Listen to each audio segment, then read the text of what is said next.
చేనేత కార్మికుల కష్టాలు తెలుసుకుని వారికి అండగా ఉండే ఏకైక నాయకులు రాష్ట్ర ఉప ముఖ్యమంత్రి కొణిదెల పవన్ కళ్యాణ్ అని జనసేన పార్టీ కాకినాడ జిల్లా అధ్యక్షులు తుమ్మల రామస్వామి బాబు అన్నారు.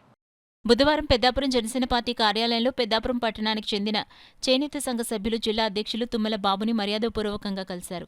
జాతీయ చేనేత దినోత్సవ సందర్భంగా సంఘం సభ్యులు మాట్లాడుతూ చేనేత వస్త్రాలు ఒకప్పుడు ఎంతో అద్భుతంగా ప్రతి ఒక్కరూ వాడకంలోకి వచ్చేవని, ఇప్పుడు చేనేతను ఎవరూ పట్టించుకోవటం లేదని, గత ప్రభుత్వంలో చేనేత కార్మికులు చాలా సమస్యలు పడ్డారని, ప్రభుత్వం ఎప్పుడూ ఆదుకోలేదని తెలిపారు. ఈ సందర్భంగా తుమ్మల రామస్వామి బాబు మాట్లాడుతూ చేనేతకు బ్రాండ్ అంబాసిడర్గా మా పార్టీ అధినాయకుడు, మా అందరి ఆరాధ్య దైవం కొణిదెల పవన్ కళ్యాణ్ ఉండటం ఎంతో సంతోషమని, అదేవిధంగా ఆయన చేనేత కార్మికులకు ఎప్పుడూ అండగా ఉంటానని, చేనేత కార్మికులకి ముందుకు తీసుకువెళ్లి వాళ్ల కష్టాల్ని తీర్చే విధంగా ప్రభుత్వం పనిచేస్తుందని డిప్యూటీ సీఎం పవన్ కళ్యాణ్ మాట ఇవ్వడం జరిగిందని తెలిపారు.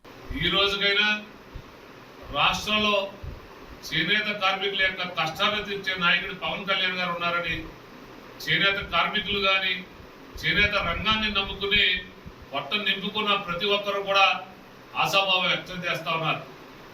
జనసేన పార్టీ జిల్లా నాయకుడిగా వీళ్ళందరికీ తెలియజేస్తా ఉన్నా, ఖచ్చితంగా పవన్ కళ్యాణ్ గారు చేనేత రంగం యొక్క సమస్యలు తీర్చడానికి సంసిద్ధంగా ఉన్నారు.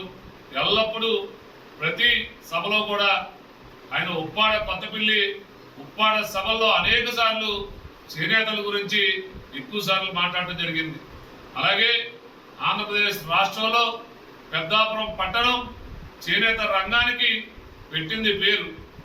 మరి అనేక మంది చేనేత కార్మికులు, చేనేత రంగ వ్యాపారస్తులు ఉన్నటువంటి పెద్దాపురం పట్టణాన్ని కూడా చేనేత రంగంలో ముందు వరుసలో నిలబెట్టడానికి మా అధ్యక్షుడైనటువంటి పవన్ కళ్యాణ్ గారి దృష్టికి మీ పెద్దాపురం నియోజకవర్గ ఇన్ఛార్జిగా, జిల్లా జనసేన పార్టీ అధ్యక్షుడిగా మా నాయకుడైనటువంటి పవన్ కళ్యాణ్ గారి దృష్టికి తీసుకెళ్లి చేనేత రంగం బలోపేతానికి కృషి చేయాలని వారికి విజ్ఞప్తి చేస్తారని ఈ సందర్భంగా మీ అందరికీ మాటిస్తామన్నాను. ఖచ్చితంగా రాబోయే రోజుల్లో చేనేత రంగం మంచి అభివృద్ధిలోకి వస్తుంది. రాబోయే రోజుల్లో సహకార సంఘాల ద్వారా చేనేత సంఘాలను కూడా బలోపేతం చేయడానికి మా వంతు కృషి చేస్తామని